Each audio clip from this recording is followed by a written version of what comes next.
Some canines are big enough to take you off the registry. Yeah, like those. I've seen one of those. Those things are gigantic.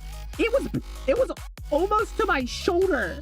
It was literally a horse. Once dogs hit that 140 to 150 pound range, they go from a loud inconvenience to something whose free will could potentially put you in a dirt motel. Look at that tooth.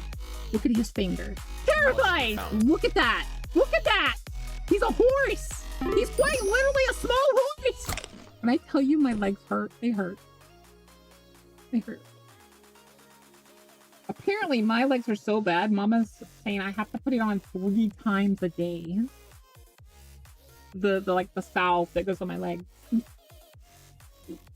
It does work wonders though. It's been brightening my leg pretty consistently. But my right leg got really burnt.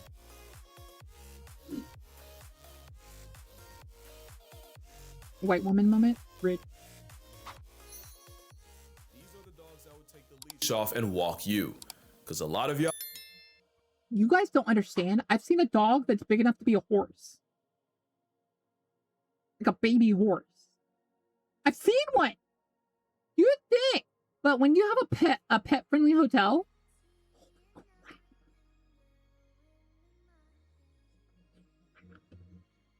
They are huge. I've slowly, over the years, I've always wanted a husky, guys. But you want to know what dog has slowly risen above husky for the dog I want to have?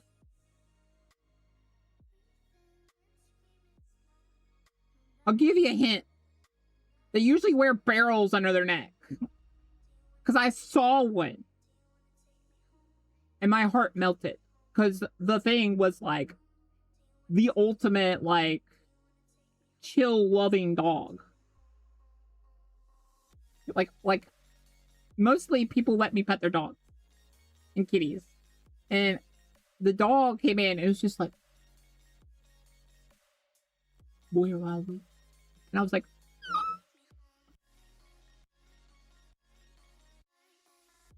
y'all have gotten way too confident. I've said it before, but one way to see how a guy's mind works is to ask him, what's the biggest animal you could beat in a fight? And if you want to see how high... That's not disguise. I don't know if it's because I'm like very guy-like and girl-like at the same time, but I think about it. But I think guys have the craziest ideas because they're like, I could fight a wolf. No, you could not. You understand how savage a wolf can get? He thinks of himself, ask him, what's the biggest dog he could take down? Or if there's even one alive that he couldn't. TikTok has taught me a majority of y'all are KOing anything canine. Allegedly. Now and there. I'm gonna give you an idea. The biggest dog that humans could probably take on solo is a fox. Anything bigger, the savagery multiplies. In their defense, there's over 350 breeds of dogs and the average man is bodying most of them. Dogs are built for friendship, some quite literally, and they're descended from a pack hunter who really isn't about the one-on-ones. Plus, dogs have one... But what's hilarious is gray wolves, they may be just 110 pounds, but they are 110 pounds of savagery. Real way of delivering damage. They will maul you to death. You think you're taking... Even if you catch them by surprise in some ungodly, like, superpower or something, they're still probably taking you out. Because they will go for the throat. Have the size to make up for it. Most dogs can't go band for band with the average man. The thing about size.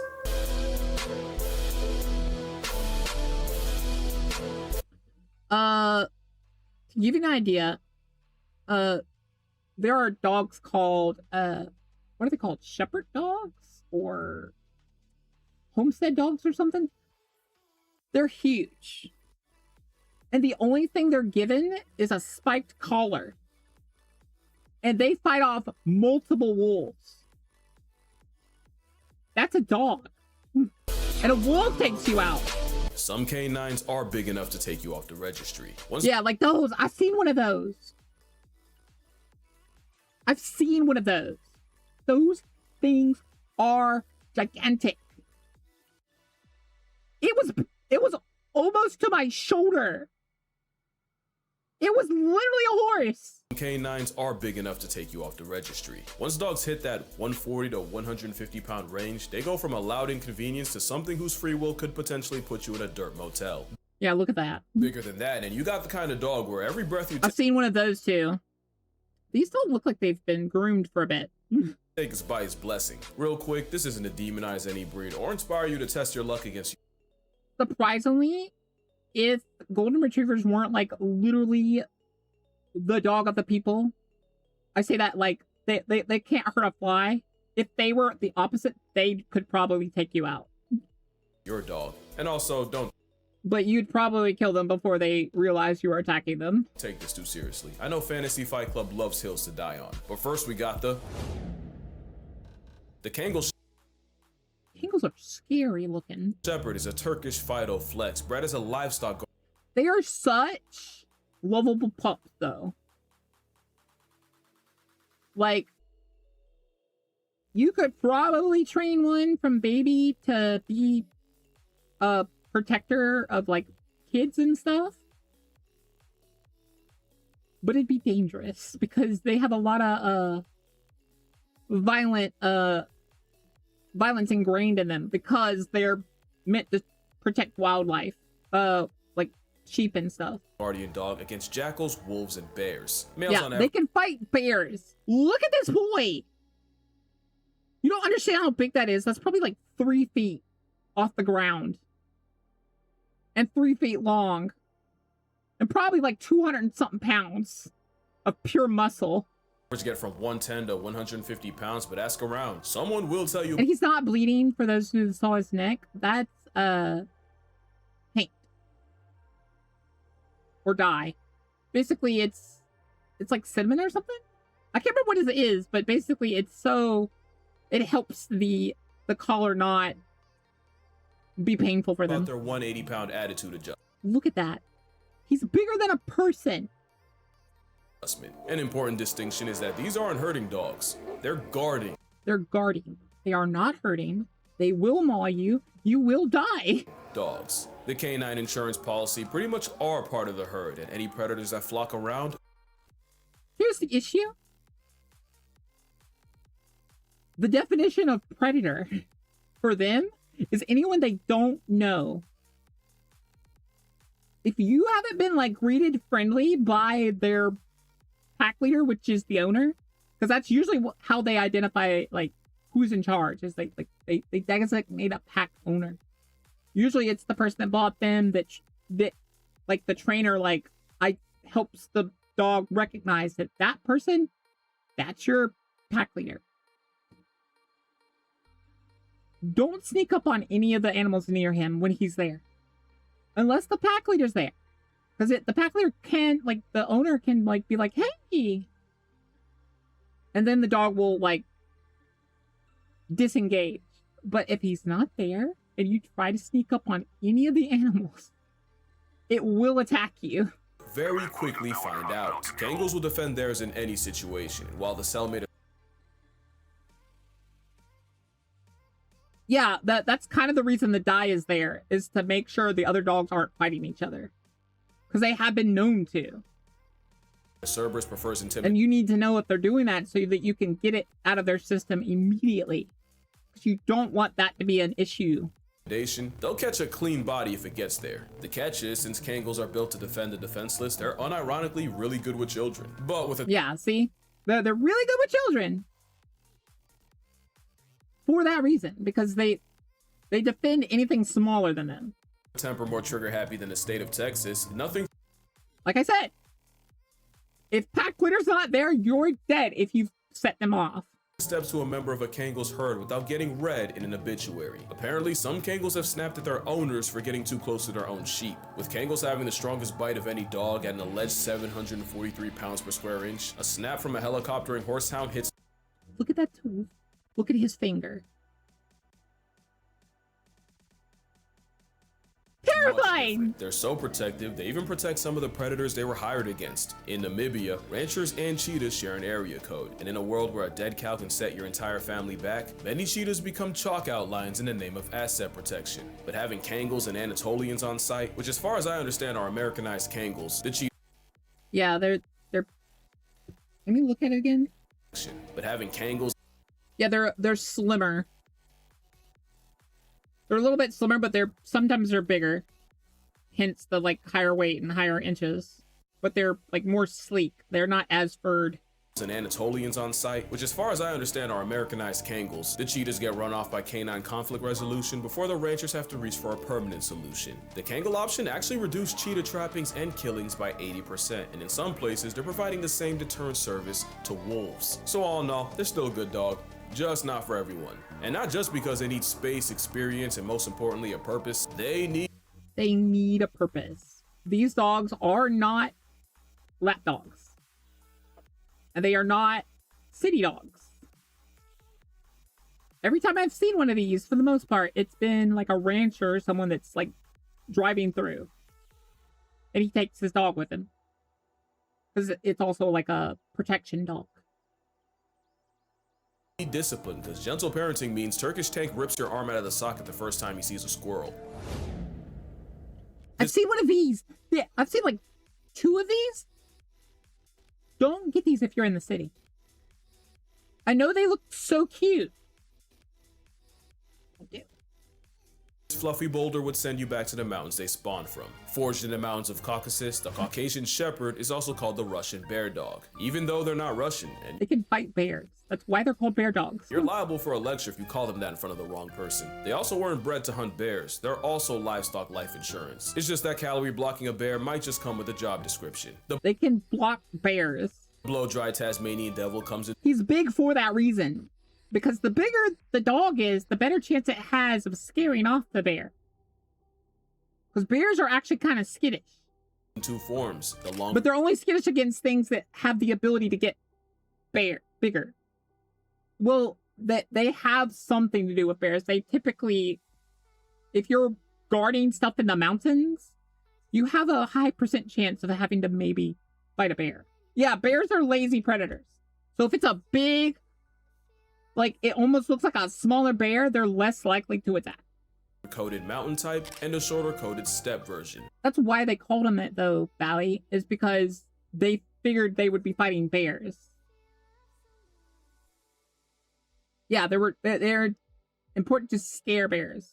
The mountain brand are the big boys, and usually the ones that can get to over 200 pounds. Look at that! Look at that! He's a horse! He's quite literally a small horse! And I promise you, you are not choking out a Wolverine on creatine with war experience. The dog, also called the ovcharka, was used in World War II as Soviet Union guards that would gatekeep Soviet gulags. So they might not send you there, but they'll keep you in its custody. So even though they didn't originate in Russia, before the Soviet Union developed an atomic bomb, they mobilized a furry nuke in the form of Fido. Also, a good amount would patrol the Berlin Wall, and after the wall came down and the dogs were adopted out, many of the veterans would suddenly remember their orders whenever near the past tense wall, and would robotically walk in obedience to a wall that wasn't there. So yeah, folks messed around and created an absolute unit of a sleeper agent, and it isn't until you have about 200 pounds of dog resisting your will that you realize what the mountains of Caucasus were cooking. There's a reason this domesticated bear is used in Russian prisons. Imagine packs of ovcharkas roaming the city of Berlin at the expense of anyone unlucky enough to run into them. Well, you don't need imagination. For one of the dogs next, he's almost at the top of the door. He can almost just see out from looking out the window. It's a reality. This is honestly the first place my mind went after hearing about the man versus dog debate. You tell him to sit, he looks at you like this. What are you gonna do about it? I've seen one of these. Oh god, are they scary? Is your next move? Daikujo decides to climb on your couch where he knows he's not allowed. What is your vehicle of retribution? I pray it's not a rolled up newspaper. He's gonna make you a small section of the next one. Latin is he will bite it in half. Like a linguistic black light that tells the full story of a word, and when you shine it on Cane Corso, canis is dog, and corso or cohors refers to guard, specifically a military guard dog. Corsos, or actually corsai, are kind of the guard dog, and they're descended from ancient Roman war dogs known as canis pugnax. For corsai, the Italian mastiff would attack enemy lines in battle with buckets of flaming, scalding hot oil strapped to their backs. Fun fact, in my culture, cani is the name of a spice you put on dishes, and to me it's all good, but to someone who's never had it before or doesn't know how to handle it, it can be an overseasoned assault on the senses. Same story with the uber black of dogs. Handle them wrong and they're a one-way trip straight to Valhalla. Yeah, I've only seen one of these. And he said he had to be very careful when training it. Because it literally mauled, like he had to use one of those like vests that the police use. Because he was like, it would maul things. And with many over 120 pounds, yeah, see? I do believe every conscious breath you take is with their consent. Small horse. Again, they're guard dogs that protect their pack, and within it, they're docile family dogs that you can trust with the kids. Yeah, like trained, amazing dog. Untrained, people will die. But the same dog that can tear a wild boar in half like a phone book would absolutely turn. Notice he said wild boar. You know, the things that could take out humans, these things can take out. You in a coffin fodder in a fight. This might be the most underrated dog out here. It might be, but I've seen more of these than all the others. I've seen 3 of these. These are rare dogs for a reason. They're expensive as hell. This one, I don't know the exact prices on all of them. But this one of them was a rescue. But these dogs are really sweet, actually. First time I saw one, I genuinely thought it was a customized cane. And while they look similar, at up to and often over 140 pounds, the Presa Canario somehow tankier than the canine Italian stallion. Don't get it twisted, the Spanish Mastiff off the Canary Islands is 404ing most men. They just might have been brought over by Spanish conquistadors, and they were admired for their Look at that dog. Look at that boy. intelligence, toughness, and like a fitted sheet they won't fold. But they were also bred specifically to exterminate wild or stray dogs. And that's something I'm gonna touch That's what they're trained to do, by the way. on later, because LGDs like Ovchakas, they're not meant to murk predators, just discourage them. They bred the Presa Canario to erase other dogs. That's basically a canine assassin. The hired gun was also a reoccurring character in dogfighting rings, even after it was criminalized. Because of this, the pride That is why they concern me. When I see one of those, I'm like, please tell me they're not for a dog arena. of the Canary Islands almost went extinct in the 60s. Luckily, a breed society, Club Español de Presa Canario, was formed, and they came up with a breed standard. The standard was approved in '89, and the Presa Canario was recognized as the official dog of the Canary Islands. The goal was to help the Presa make a comeback, and today they're still going strong. They have a lifespan that can last over a decade, despite all the nerfs that come with being a big dog. Which means we're talking about the dog that has fought its own kind, its own biology, and literal extinction. Not the type I want to start problems with. That's a bulkier version of it, but yeah, that's the same dog. The muscle of canary is the equivalent of a canine wet wipe around family, but any burglar is getting blacklisted from the census. I've seen one of these. They're like $6,000, I think, or something. But they are so sweet. A zoo in China caught heat for trying to pass off a dog as an African lion. Oh, it What's hilarious is it can kind of look like a lion. didn't last long, and they were for sure wrong. They are so cute. When you squint at a Tibetan Mastiff, you see their inspiration. This wolfy mammoth is one of the oldest dog breeds alive, and they're These ones haven't been groomed. used to protect Buddhist monasteries and Tibetan monks from It is banned in a lot of the country. I think, if I remember correctly, this person was training it. And he was just moving through. Like, they can be banned in a state and you can go through that state with them. It's you can't stay in the state with it. apex threats like wolves, bears, and snow leopards. Traditionally, the hound of the Himalayas would sleep all day and patrol the villages at night, so if you take in a Tibetan Mastiff, you may find their habits nocturnal. They're built different. I'm talking genetically That's a real dog. That's not AI.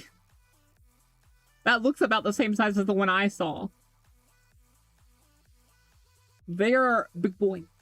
Very big boys. sequenced abnormally. Back in the day, Tibetan Mastiffs were bred with Tibetan wolves because the dogs have a special protein that helps red blood cells carry oxygen 50% more efficiently. This mutation does not appear in other dogs, but you do see it in the Tibetan subspecies of gray wolf, which is why the sentient hair salon pile can survive such a high altitude. It's not hard to see how a full-grown literal Clifford can send wolves running. And that's what I wanted to mention. These are guardian dogs, not attack dogs. They don't want you dead, necessarily.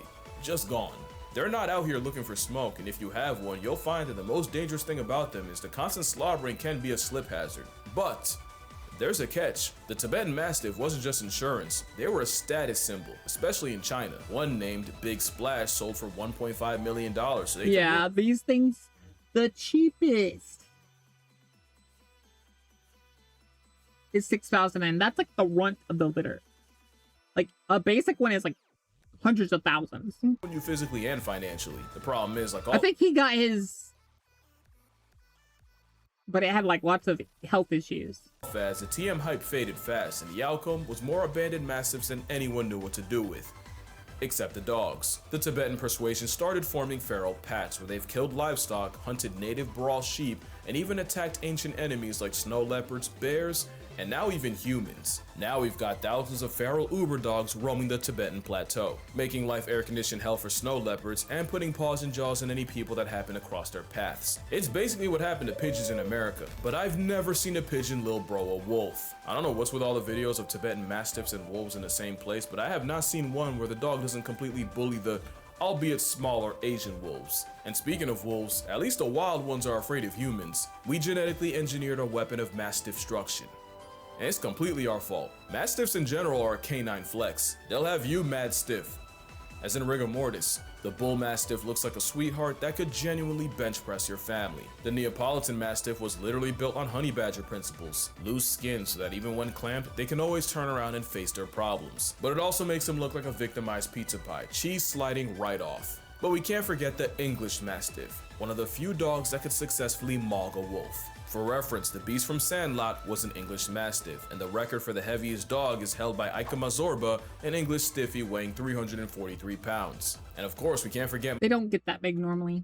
my favorite Mastiff, and honestly dog, the Rottweiler. This Rizzohund is an easy attitude adjustment for any man that thinks he can whoop any dog. But one dog you would absolutely get worked by is... the Boer Bull is a The Boer Bull. The poor babies that are used a lot in dog fighting arenas. massive 200-pound vibe check of a pet. They were bred as a South African farm dog to protect the home against threats like leopards and even baboons. Ironically, it's the baboons I'm impressed by. You see, there's a lot of stories about this farmer dog. They're also mistaken for pit bulls sometimes. I don't know why. I guess it's the face. Aura, as the kids say. There's one story of a Boer Bull life, but they're just way bigger in a row before losing to a fifth. Another story goes like this. The king of Albania gifted Alexander the Great a massive Boer Bull, but when Alex tried to get the dog to hunt, the dog seemingly refused, so Mr. Macedon did the sensible thing and murked the dog for insolence. Until the king said the dog wasn't lazy, just bored, and that these dogs were meant to hunt big game, like elephant big. So apparently they sent a replacement, and this Boer Bull won Alexander over after breaking a lion's back and forcing an elephant off a cliff. Do I believe it? Absolutely not, but it helps my narrative if I pretend I kind of believe it, because they're huge. Like, these are the guys that are, like, maybe not the elephant, but like a small or like sick lion, maybe. do. What is true is the same Boer Bull that squares up with big cats and baboons also has the personality of a weighted blanket, unless you threaten their family, in which case they'll put you in an ashtray. They're basically a guard dog that got promoted and invited out to hunts, which is actually the opposite of the Rhodesian Ridgeback. Might seem I've seen a ton of these, and I don't understand. I've seen like 7 or 8 of these. Why?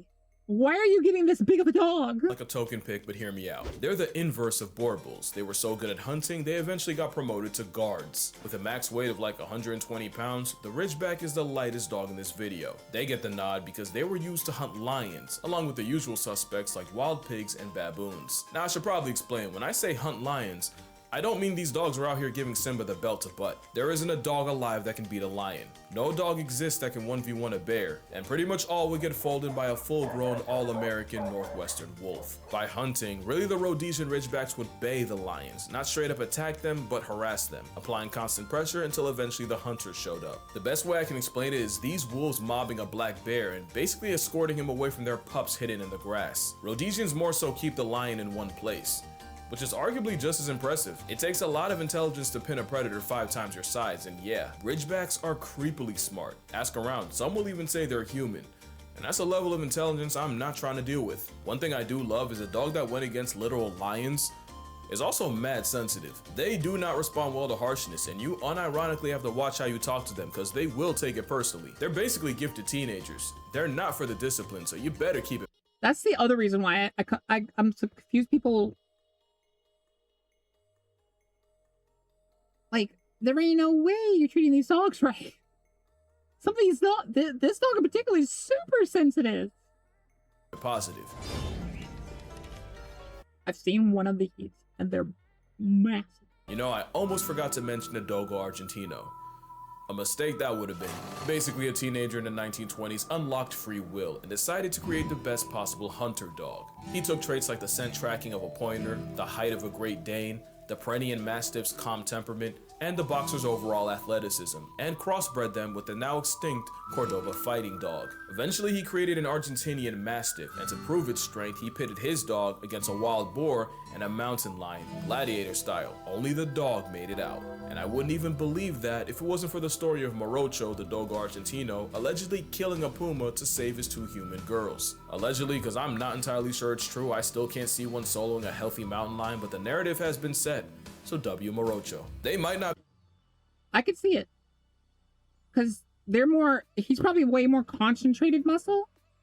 And while the mountain lion is definitely muscle, it's probably not as concentrated, and it probably got a good hit on it or something. Be the biggest, but it's an explosive cannonball of a canine athlete that could overwhelm a grown man on the right day. They're tough enough to endure hours of trekking through rough terrain and still have enough juice to wrestle an animal 3 times its size. But I could see it. Maybe it wasn't prime condition puma, if that helps you see it, but like you can see it in like his side. He's all muscle. There's no fat there.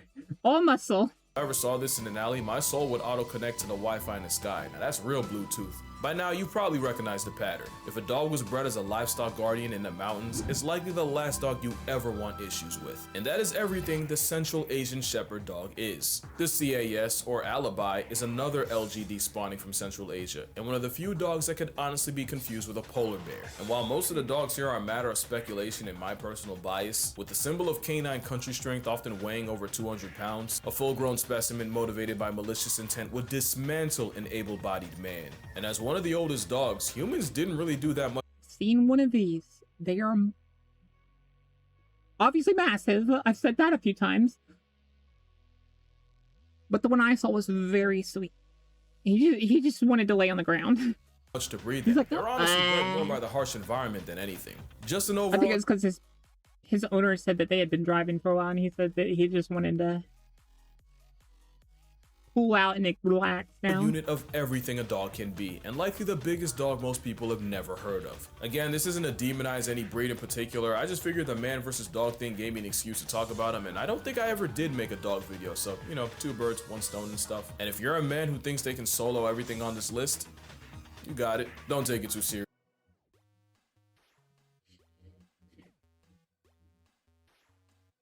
You are likely to solo any of these dogs as you are to solo a... Is the black bear that's the most violent? Or the brown bear? I forget. Whichever the most violent one is, that's the one you're more like... You're as likely to fight one of these dogs as you are one of those. Although I haven't made an animal versus animal video in a minute. Now there's an idea. Reminder that I have a book rating animals by how likely they are to murk you, and dogs are on there. Their rating might just surprise you, but that's gonna do it. Drink water, hug your mother, always research the breed before you end up with a bear in your backseat. To give you an idea, you're more likely to be able to fight the wolf than about 90% of these dogs. I feel like one of these dogs is slightly less than a wolf, but... Acknowledge my shirt, please, and I'ma see y'all in the next one. But if they're trained right, they are darlings to their families. The issue is, most of these dogs need something to do. They're huskies on steroids. Huskies just need to run around a lot. These guys, if they don't have work to do, that will spell bad. It will.